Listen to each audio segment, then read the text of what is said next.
Amigos, buenas noches, bienvenidos. Técnicos de las empresas encargadas del sistema de oleoducto transecuatoriano, del poliducto y del oleoducto de crudos pesados, así como también delegados del Ministerio de Ambiente, se encuentran en la zona donde se rompieron los ductos y donde se produjo afectación ambiental.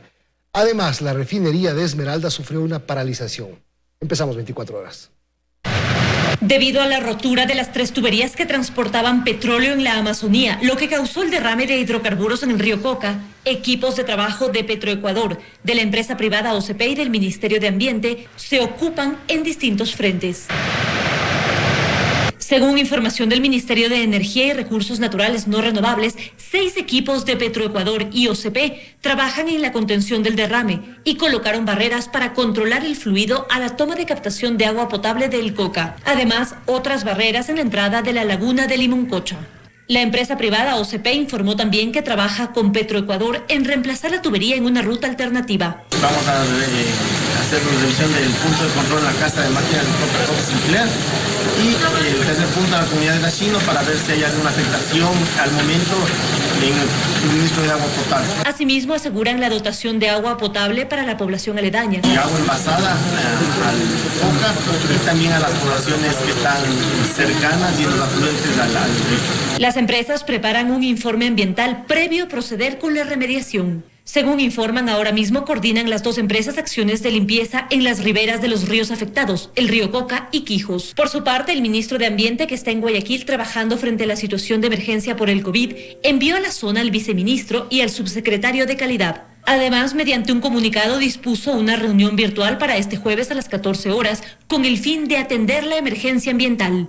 Debido al derrame, el Consorcio de Municipios Amazónicos y Galápagos exige la reparación urgente e integral de los daños ocasionados. Además, también en los sectores estratégicos, Petroecuador informó que la refinería de Esmeralda suspendió operaciones por un daño producido por la falla del Sistema Nacional Interconectado. Aseguran que el daño en uno de los compresores de la unidad de fraccionamiento catalítico generará la suspensión de actividades por al menos 6 días. En ese tiempo se evaluarán los daños en los equipos. Sin embargo, para la ciudadanía, Petroecuador garantiza el abastecimiento de combustibles. María Gracia Costa, 24 horas. El colapso de las tuberías en el sector de San Rafael provocó derrame de crudo que logra el desabastecimiento de agua potable para Francisco de Orellana. Habitantes de las riberas de los afluentes afectados quedaron totalmente desabastecidos. Tras la emergencia provocada por la rotura de las 3 tuberías causantes del derrame de crudo en el río Coca, el abastecimiento de líquido vital se vio interrumpido en Francisco de Orellana. Así lo explicó Juan Báez, quien señala que la dotación de agua se hará desde el río Payamino. Los ríos tienen bastantes sedimentos y color. No podemos nosotros incluso ser irresponsables en el momento de poder dar agua directamente. Nosotros les garantizamos que vamos a dar agua potable y eso les pedimos que esperen un poquito de tiempo. José Arévalo dijo que se está prestando todo el contingente necesario para que se retome la dotación del servicio básico a la ciudad. Dar todo el soporte que requiera el municipio para la habilitación de una segunda bomba de agua potable de aquí de la ciudad del Coca. Y si en el casco urbano están preocupados, en la zona rural mucho más, pues para ellos el afluente es la única fuente de abastecimiento de agua para su consumo. Señores comuneros del río Napo para abajo, prohibido coger el agua y tomar chicha, está contaminado el río Coca y ya se va de aquí al río Napo y continúa su curso al Perú y al Amazonas. El alcalde Ricardo Ramírez aclaró que la dotación de agua no se realizará como de costumbre y le preocupa mucho más por la emergencia sanitaria y estado de excepción en el que se encuentra el país. Por ello garantiza que trabajan contra reloj y pide calma a la ciudadanía. Tengan paciencia que nosotros estamos trabajando arduamente para dar el servicio lo más pronto posible en óptimas condiciones como debe ser. En Orellana, Mario Bejarano, 24 horas. La Fiscalía investiga otros posibles delitos que rodean a la red de corrupción montada en el gobierno de Rafael Correa. La fiscal general Diana Salazar dice que se presume lavado de activos, peculado, tráfico de influencias y otros más. El caso Sobornos fue el punto de partida, dice. En el proceso de investigación del caso Sobornos se detectó que varias actividades de los funcionarios de presidencia se realizaban desde una oficina en el edificio Concord en Quito, una oficina paralela pagada con fondos públicos y supuesto centro de operaciones de la red de corrupción. Esto, según la fiscal Diana Salazar, podría ser considerado peculado y desde ya se investiga. Se utilizó una oficina paralela a la presidencia de la República. Sin embargo, la renta de esta oficina la pagaba una empresa de los sectores estratégicos que estaba controlado por el señor Jorge Glass. Aquí ya tenemos un claro caso de peculado. En la misma línea, Salazar cree que las operaciones de esta red con la entrega de contratos sin concurso, supuestos sobreprecios, pago de facturas y más, configuran otros delitos pesquisables. Tenemos el caso de Nexo Global, por ejemplo, y un delito relacionado con lavado de activos. Tenemos también otras figuras que investigar, como el enriquecimiento ilícito, como el tráfico de influencias. Cree que aún con las apelaciones y otros recursos que interponga la defensa de los procesados, la teoría de fiscalía es suficientemente solvente como para que pueda variar en otras instancias. Los instigadores son aquellas personas que ordenan todas las acciones para la ejecución del hecho, además del testimonio de la señora Pamela Martínez, que claramente indicó que fue el expresidente de la República, Rafael Correa, quien le ordenó y le dispuso llevar un registro exhaustivo. La recuperación de los $7.5 millones que fueron parte de los sobornos será sin duda otra de las tareas no menos complicadas. Frente a esto, la fiscal advierte que el decomiso de bienes dispuesto por los jueces se hará efectivo aún si cambiaron de dueño para evadir la justicia. Aquellas personas que presten su nombre para tratar de evadir la acción de la justicia también pueden ser objeto de procesamiento por parte de los entes de justicia. La fiscal Salazar confía en que la tesis de fiscalía se mantendrá en las siguientes instancias, pues la defensa de los procesados no logró desvanecer las acusaciones y así lo consideraron también los jueces. En Quito, Fausto Yepes, 24 horas. Hablamos del coronavirus en el país. De miércoles a jueves, 500 casos de COVID-19 aumentaron en el Ecuador. Las cifras seguirán incrementando según las autoridades. Ya suman 4.965 los casos positivos y 272 personas fallecidas. Las cifras de coronavirus siguen subiendo en el país. De los 4.965 casos confirmados, 4.019 están en aislamiento domiciliario, 196 hospitalizados estables y 139 con pronóstico reservado. El número de fallecidos por COVID es de 272 y 284 por posible COVID.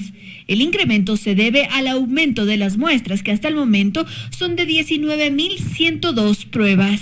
Esto significa que a partir del día de mañana o pasado mañana a más tardar vamos a ver un incremento muy importante en los números de los resultados. Vamos a ver muchos más números en los resultados, tanto positivos como descartados, porque ha incrementado nuestra capacidad de hacer pruebas. Las provincias con más casos son Guayas, 3.384 casos, Pichincha, 494, Los Ríos, 193, Manabí, 159. En estas provincias el contagio es comunitario. Aumentó también el número de altas hospitalarias de 339 personas que están guardando aislamiento hasta una segunda prueba. Sin embargo, las medidas se mantienen y la suspensión de la jornada laboral se alarga una semana más. Desde el lunes empieza a aplicarse este mapa con semáforos. El lunes vamos a empezar todos en rojo, lo que implica la postergación de actividades por una semana más a nivel nacional. Luego podremos explicar las diferencias para quienes pasen a naranja. Y recalcó que el fin de semana no podrán circular los vehículos particulares, únicamente los relacionados a los servicios de seguridad, alimentación y medicina. Dijo además que en las próximas horas saldrá una regulación para aplicar sanciones a quienes han incrementado los precios en funerarias, crematorios y cementerios. Andrea Samaniego, 24 horas. Guayaquil fue bendecida esta mañana desde un helicóptero por 2 representantes de la Iglesia Católica. Este evento buscó que la ciudadanía desde sus casas haga una oración por los más necesitados. Así caminando, llevando la custodia y en su centro la hostia consagrada, el monseñor Giovanni Batista y el padre José Inostroza fueron los encargados de bendecir la ciudad de Guayaquil. A las 8:30 de la mañana salieron de un helipuerto privado de Cedurán. Una vez en el aire, realizaron la consagración. Jesús sacramentado bendice a todos sus hijos. La iniciativa de la iglesia de bendecir a la urbe desde el aire se dio para acercar a los creyentes a la celebración de Semana Santa. Pedimos por todos los enfermos, por todas aquellas familias que llenas de fe, esperanza en el Señor, confían en su infinita bondad y misericordia. En tierra observamos a personas que se arrodillaron y oraron al ver pasar el helicóptero. Quienes estuvieron pendientes elevaron plegarias por aquel hermano que se encuentra enfermo. Claro que no se pierde la fe. Por cerca de 2 horas, Guayaquil recibió la bendición de Jesús sacramentado desde un helicóptero. Para muchos, esto motivó a tener fe, tranquilidad y esperanza en días mejores. Aquí en la iglesia del Cristo del Consuelo Sur de Guayaquil se congregaban todos los años más de 500,000 personas para la procesión. Este Viernes Santo será diferente. La Iglesia Católica pide a la ciudadanía colocar la imagen del corazón de Jesús y de la Virgen María en sus ventanas para recibir la bendición a sí mismo desde el aire en el horario de 8:30 a 10 a.m. Paul Tutibén, 24 horas. La ministra de Gobierno aseguró que si los familiares de los fallecidos en Guayaquil se tardan en reclamar a sus deudos, el Estado los sepultará. Los entierros en el cementerio de Pascuales comenzaron con quejas de los moradores. Las manchas blancas que usted ve en el piso es cal con la que los moradores de Pascuales decidieron cubrir manchas de otro color. Aquí nosotros baldear, nosotros con cloro, con detergente y estamos echando cal porque no podemos dormir en la noche, no se puede comer. Son las 17 familias que viven enfrente de los cementerios donde han trasladado contenedores con las personas fallecidas durante estos días. Ellos los han visto y han grabado videos también. Aseguran que no están en contra de que este espacio se use como lo que es un cementerio, pero al menos piden limpieza, pues el olor es insoportable. No estamos en contra, pero que por favor que vengan y limpien. Los moradores incluso han decidido cercar sus propias casas para evitar que guantes y otros elementos que se arrojan caigan en sus portales. Nosotros mismos tuvimos que sellar todo esto de aquí hasta allá, porque la gente desde el principio cuando vinieron a enterrar los muertos, todo esto se llenaba, la calle se llenaba de camionetas con muertos. Y las personas que llegaban aquí tiraban las mascarillas, los guantes. Según los moradores en Pascuales, hasta el momento han ingresado 2 contenedores, uno antes de ayer y otro ayer. En esta zona están ubicados 3 cementerios. Algunos de los familiares que llevan hasta 13 días en la búsqueda de los cuerpos han recibido como respuesta que hagan un chequeo en la página www.coronavirusecuador.com. La ministra de Gobierno, María Paula Romo, aseguró que el Estado se encargará de enterrar los cadáveres cuando las familias tarden en ir a retirarlos. Si es que transcurren 24 horas sin que ningún miembro de la familia haya expresado una voluntad de encargarse de este entierro o de la cremación, entonces el Estado, el gobierno se hace parte, se hace cargo y va a proceder al entierro o a la cremación según las posibilidades. Sin embargo, los familiares aseguran que jamás dejarían de ir a retirar los cuerpos de los suyos. Dicen que desde el día 1 en el que recibieron la noticia de que fallecieron, han estado intentando darles sepultura. No encuentro a mi papá que falleció el día 4 aquí en el hospital a las 3 de la mañana. No lo encuentro. Abro todo eso, cierre esa funda, no lo encuentro. El registro civil, con el propósito de agilizar los trámites, desde el 3 de abril habilitó la opción de inscripción de defunción en línea. La Policía Nacional hasta el momento ha realizado 603 levantamientos desde el 23 de marzo, mientras que en todo el mes de marzo el registro civil ha emitido 3.182 actas de defunción, 1.503 más que las que emitió en todo febrero. Dayana Monroy, 24 horas. El presidente del Consejo Directivo del IES, Paul Granda, presentó su renuncia. Hoy se conoció el documento digital de su dimisión. No obstante, según fuentes del IES, la renuncia en físico se la habría hecho llegar al presidente de la República el 7 de abril. Hasta el momento no hay un anuncio oficial sobre la aceptación o no de la renuncia por parte del presidente Lenín Moreno. Seguimos. 21 días después de hacer público que había dado positivo para coronavirus, reaparece la alcaldesa de Guayaquil, Cintia Viteri. Este jueves hizo un recorrido en varios espacios que se entregarán al Ministerio de Salud. Para recibir a los pacientes COVID. Las últimas 3 semanas, sus intervenciones y entrevistas las hizo vía videoconferencia desde su domicilio, luego de que el pasado 19 de marzo hiciera público que había dado positivo para coronavirus. Sin embargo, la mañana de este jueves, la alcaldesa de Guayaquil, Cintia Viteri, reapareció, no sin antes mostrar en su cuenta de Twitter el examen que certificaba que había superado la enfermedad. El primer punto visitado, la remodelada exmaternidad Enrique Sotomayor, cuya primera fase ya fue habilitada y entregada al Ministerio de Salud Pública.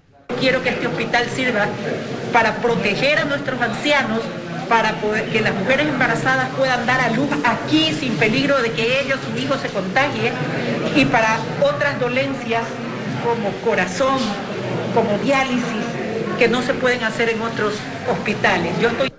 En las instalaciones aún se trabaja en la readecuación de la sala de terapia intensiva, quirófanos y las áreas de hospitalización.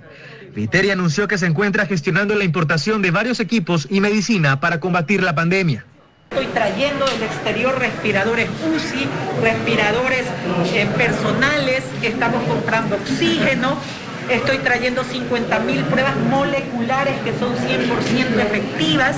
Estamos coordinando con el Comité de Emergencia de Guayaquil de la empresa privada para las medicinas que van a venir también a este hospital. La alcaldesa también recorrió las instalaciones del centro de convenciones, donde se espera recibir a no menos de 150 pacientes derivados por el Ministerio de Salud Pública. Ellos ponen médicos, nosotros ponemos la infraestructura y la alimentación y la limpieza, tanto de pacientes como de los médicos. Sobre la ordenanza emitida desde el COE que dispone a los municipios controlar el uso obligatorio de mascarillas en las ciudades, Viteria asegura que se firmará un convenio con la Fundación Acción Solidaria para que desde ahí se fabriquen 2,5 millones de mascarillas, que serán compradas por el municipio y repartidas gratuitamente en Guayaquil. Carlos Acoto, 24 horas.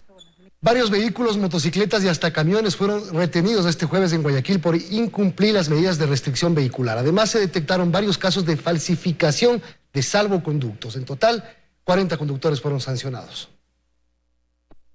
Con citación en mano y con el vehículo embarcado en una grúa, terminó este ciudadano. Y que para el jueves solo está permitido que circulen los automotores cuyo último dígito de la placa sea 7 y 8 y la de su auto termina en 9. De ahí que al pasar por el punto de control vehicular de la perimetral fue retenido, tal y como la autoridad de tránsito municipal ya lo había advertido. Además, en el control se detectó otra novedad. Lo que pasa es que el salvoconducto presenta varias irregularidades. Ellos mismos los están fabricando, los están haciendo, no están emitidos por una empresa. No fue el único caso. Pasó lo mismo con el conductor de este otro carro que incluso se negó a bajar. Y con el de acá. Salvoconductos sin razón social, así mismo salvoconductos adulterados de terceras personas. Y las excusas, como siempre, no pudieron faltar. Sí, lo que pasa es que voy a pagar comprar una caja para mi abuela que acaba de fallecer. Hasta el corte de las 2 de la tarde, es decir, antes de que entre en vigencia el toque de queda, 43 vehículos fueron retenidos por incumplir las medidas de restricción de movilidad en la ciudad. Fueron trasladados al canchón que tiene la autoridad de tránsito al sur de la urbe, en Fertiza. Y los operativos en horas de la tarde en 18 puntos de control vehicular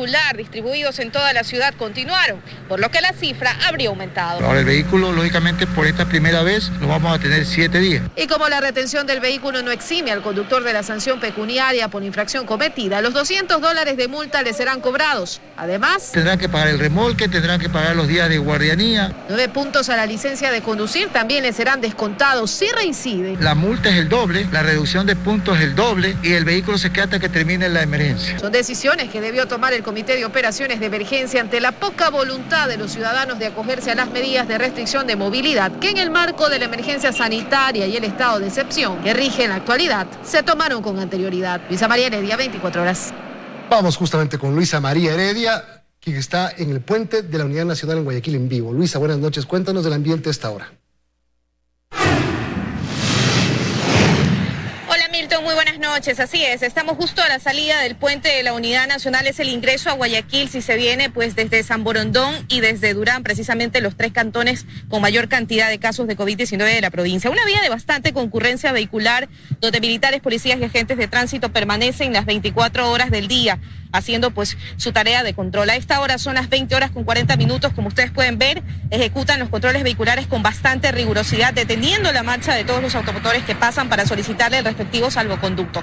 ¿Qué hemos visto? Pues que aquí también, tal y como ocurrió en los operativos de la mañana, se han detectado salvoconductos falsificados, alterados o que no son respaldados con la respectiva credencial que certifica que los conductores y pasajeros son miembros de la cadena productiva alimenticia, del sistema de salud, como para que estén en las calles a esta hora en que ya rige el toque de queda. Según las cifras del Ministerio de Gobierno, hay ya 4.454 conductores de vehículos que han sido sancionados y 1.537 conductores de motos también sancionados. Por incumplir el toque de queda, van 1.024 personas detenidas, 5.176 sancionados por irrespetar el toque de queda en primera ocasión, es decir, personas a las que se les impuso una multa de $100, y hay también ya 160 sancionados por segunda ocasión, lo que implica pues una multa de $400. Son números que reflejan que hay resistencia todavía a acatar las medidas, pese pues a las preocupantes cifras en cuanto a los contagios que hay en estos 3 cantones y también al número de fallecimientos. Esto pues también considerando que las medidas ahora son mucho más rígidas en los operativos. Ustedes han visto la retención de los vehículos que ya se empezó a aplicar. Por eso el mensaje sigue siendo que ustedes se queden en casa, que solo salgan para las actividades estrictamente necesarias en el día en que les es permitido y dentro de las horas en las que se puede circular. Es lo que puedo informarte, Milton, desde acá. Adelante ustedes, compañeros en estudios. Muy buenas noches. Buenas noches, Luisa. Gracias por el informe. En Quito, la Agencia Metropolitana de Tránsito intensificó los controles para verificar que se cumpla la restricción vehicular. Los automotores infractores son llevados por una wincha a los patios de retención. Además de pagar la multa, deberán cancelar otros valores. Estos son algunos de los vehículos que incumplieron la restricción de movilidad que rige desde el lunes 6 de abril a nivel nacional. El Cabildo quiteño endureció las sanciones para los infractores y ahora la disposición es que una wincha retire el vehículo del espacio público y lo lleve a los patios de retención. Además de pagar la multa, los propietarios deberán cancelar un valor por los días que su auto permanezca en el patio de retención. $1 motocicleta, $3 de un vehículo. Los vehículos solo podrán ser retirados una vez que termina esta emergencia. El propio alcalde de la capital aseguró que no se trata de generar ganancias económicas, pero sostuvo que las sanciones son más fuertes para que así la ciudadanía piense 2 veces antes de incumplir las restricciones. Desde el 17 de marzo hasta el 8 de abril, 2.397 vehículos infringieron la restricción de circulación. De allí que las autoridades hacen un llamado. Que se mantengan en sus casas y si la necesidad de salir por el abastecimiento de alimentos y medicinas lo hagan respetando los horarios y respetando los dígitos que están asignados para cada día. Al momento existen 25 controles desplegados en toda la capital. Está muy bien. Todo bien, para mí es muy bueno eso. Además es importante recordar a la ciudadanía el uso responsable de salvoconductos. Está en manos de cada uno hacer conciencia y evitar salir de casa si no es necesario. Ese será nuestro mejor aporte para luchar contra esta pandemia. En Quito, Belén Merizalde, 24 horas. La Intendencia de Pichincha, conjuntamente con otras entidades municipales y de gobierno, sancionaron a comerciantes del sector de Conocoto, al suroriente de Quito, por la comercialización inadecuada de sus productos.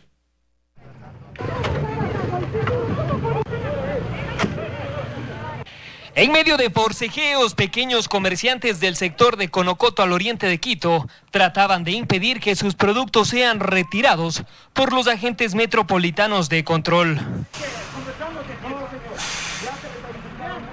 Y es que después de recibir varias denuncias sobre el uso inadecuado de la higiene en ciertos centros de abasto, la Intendencia de Pichincha, conjuntamente con las Fuerzas Armadas, la Policía Nacional y agentes municipales, recorrieron la zona al oriente de la capital para sancionar y evitar la venta de productos en malas condiciones. Tenemos que aprender a ser ordenados. Nosotros estamos pasando por una emergencia sanitaria que no es un tema solamente de Conocoto o solamente del Ecuador, es una pandemia a nivel mundial. Doña Margarita, por su parte, indicó que después de haberla retirado del mercado, encontró esta forma para subsistir, vender lo que le quedaba fuera de su vivienda.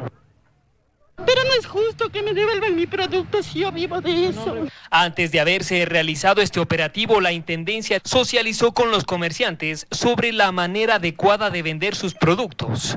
No obstante, muchos de ellos no hicieron caso y fueron sancionados. He tenido 2 semanas de socialización con las personas, lastimosamente no tenemos respuesta favorable de ellos, ya tuvimos que proceder con las retenciones de los productos. Los controles también se extendieron a los vehículos particulares. Aquí los agentes de tránsito verificaron que los conductores cumplan con las medidas de restricción y utilicen de manera adecuada el salvoconducto. La conductora de este automóvil, por ejemplo, fue sancionada por los vidrios polarizados. Portaba salvoconducto, sí, pero lo ocupó para ir a hacer compras. Y además, dentro del vehículo venían más de 3 personas. ¿Qué pasó? Durante este feriado continuarán desarrollándose estos operativos de control. Recordar a los comerciantes que según las autoridades está prohibida la venta de productos dentro de sus viviendas. En Quito, Paul Coello, 24 horas. Y la Agencia Metropolitana de Control de Quito continúa recorriendo las calles para supervisar que locales comerciales que abren sus puertas tengan permitido de operar en época de emergencia. Diariamente se sanciona a cerca de 50 establecimientos. De esta forma se clausura varios establecimientos comerciales en la capital que continúan abiertos a pesar de la emergencia sanitaria. Uno de ellos incluso exponía libremente la venta de alcohol artesanal. Se logró decomisar varios litros de esta sustancia. De hecho, acabamos de poner una medida cautelar en la cual el establecimiento queda ya totalmente clausurado. A diario en la ciudad se clausura en promedio 50 establecimientos. Y vemos que todavía hay locales que están trabajando en una forma normal. No entendemos que esto es por seguridad, esto es por salud pública. Las horas de la mañana parecen no alcanzar para supervisar el cumplimiento de las normas dispuestas por la emergencia sanitaria.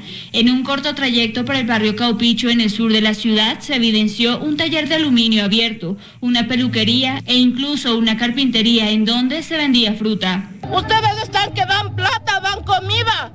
Y el resto de gente. Fueron varias las excusas de los propietarios. Creo que es algo injusto, ¿no? O sea, porque no estaba abierta en su totalidad, solamente lo que estaba es llevando el galoncito de agua y ya, pues ya me pasaba a retirar, pero así son las cosas. Solo vine aquí a abrir local para poder pagar de la luz, que aquí me consta el papel. Hasta este miércoles había un registro de 350 personas sancionadas.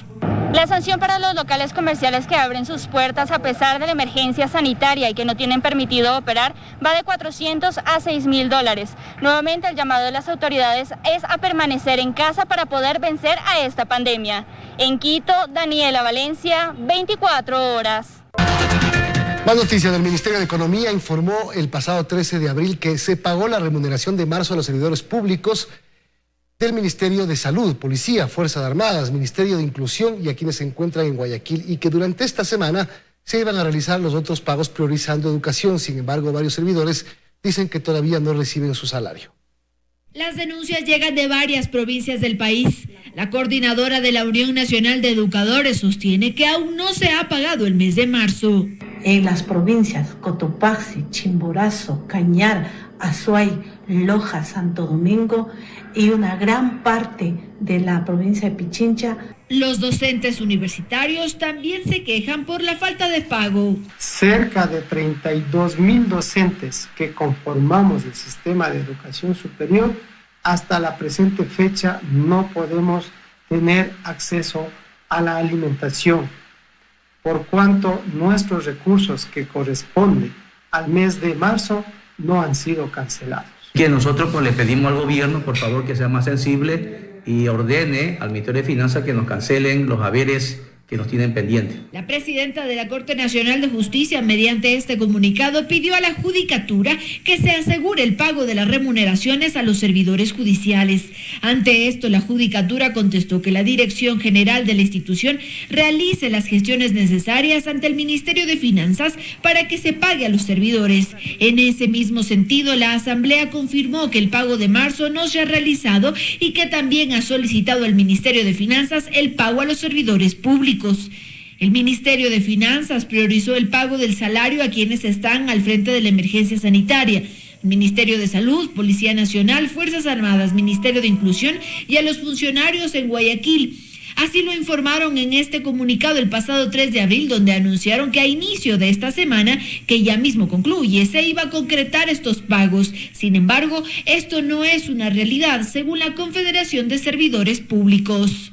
Está pendiente los pagos en el sector de la Judicatura, Contraloría, Procuraduría, Asamblea Nacional, Presidencia, así como también los GATS y las empresas públicas. En Quito, Andrea Samaniego, 24 horas. Banco Pichincha realizó una donación de insumos médicos como mascarillas y guantes a 6 hospitales del Ministerio de Salud en Guayaquil, que actualmente están atendiendo a pacientes con COVID-19. Se entregaron entre 60 y 70 cajas a cada casa de salud. además de 500 unidades de insumos médicos. Este viernes las donaciones también llegarán a hospitales en otras provincias, como Manabí y Santo Domingo de los Áchilas. Un incendio presuntamente provocado causó daños en un área protegida del volcán Chimborazo. Bomberos, militares, policía y comuneros lograron controlarlo y esperan que los fuertes vientos no reinicien las llamas que dejan aproximadamente 3.000 hectáreas afectadas. Son cerca de 3.000 hectáreas las que se consumieron en 15 horas de fuego. Las parroquias San Juan y San Andrés están afectadas. Algo preocupante porque desde anoche, a las 6 de la noche más o menos, se alarmaron los compañeros dirigentes sindicales que acá en el sector de San Andrés, sobre todo en las alturas de las comunidades de Zancapamba y Tambohuacha, se está dando el pequeño problema de incendio. Pajonales y especies silvestres se perdieron en lo que se presume que sería un incendio forestal provocado. El día de ayer tuvimos la alerta, hemos realizado primero lo que es un 1017, que es una inspección en el sector para buscar ingresos. Sí, lastimosamente son 4 incendios forestales de magnitudes grandes y como ustedes pueden observar y ustedes también al momento de venir acá, se ve que la paja está más aproximadamente casi 1 metro de altura. Bomberos de 4 cantones, al igual que militares y comuneros, fueron parte de los trabajos de mitigación, logrando controlarlo, pero con los daños al ecosistema que serán irreversibles. Por favor, que sería de que se concienticen las personas que suben a los cerros, que por favor no prendan más lo que es la vegetación, ya que como nosotros podemos ver son pajonales. Las autoridades iniciaron las investigaciones para determinar responsabilidades. Desde Chimborazo, Mercedes Chávez, 24 horas.